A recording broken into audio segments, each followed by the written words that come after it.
काटी के गुण दिल ना दियाई सुनला सुगनवा माटी के।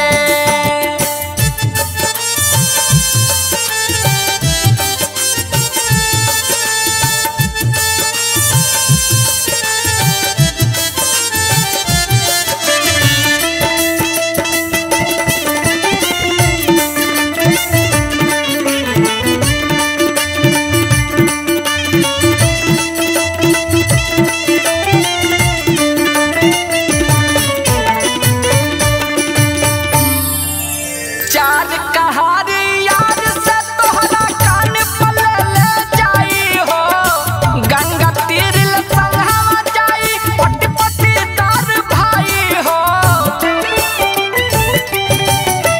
चार कहारी यार से तोहरा कान पले ले जाई हो गंगा तीर संगवा जाई पट पटी तार भाई हो।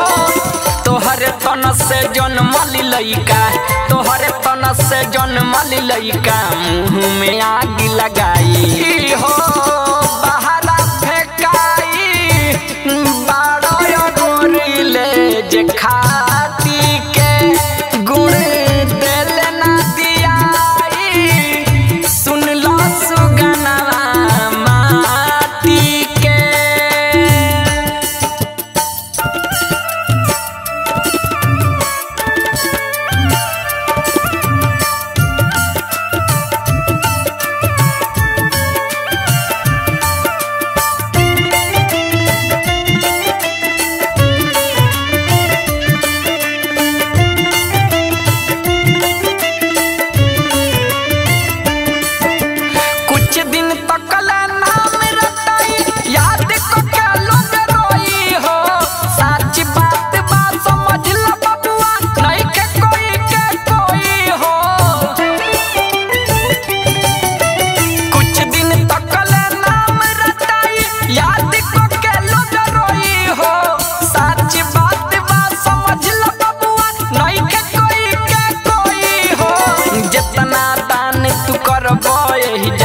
जितना दान तू करबो यही जा ओही जा तोहर होई सबका पड़ेला जरूरत बूढ़ हो गईला पलाची के गुण दिल ना दियाई सुन लो सुगनवा माटी के।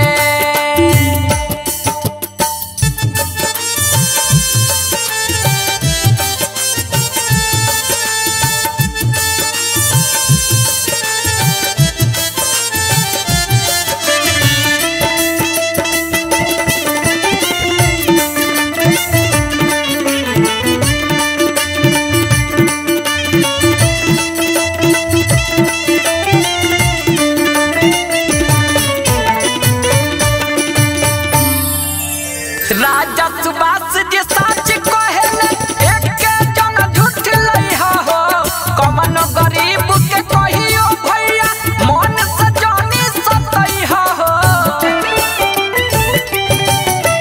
राजा सुभाष जी सच कहेले एक जन झूठ लइहा हो कवन गरीब के कहियो भैया मन से जानी सतइहा हो। जे भी भूखा आवे लोगे जे भी भूखा आवे लोगे अपनो ही सखी हो सबके रखी हो हमेशा आदित्य सिनेमा से साथी के गुणवा दिल ना दियाई सुन लो सुगनवा माटी के। माटी के हो माटी के हाँ माटी के हो माटी के आखिर मिल के बाही में जगवा में दुख सुख का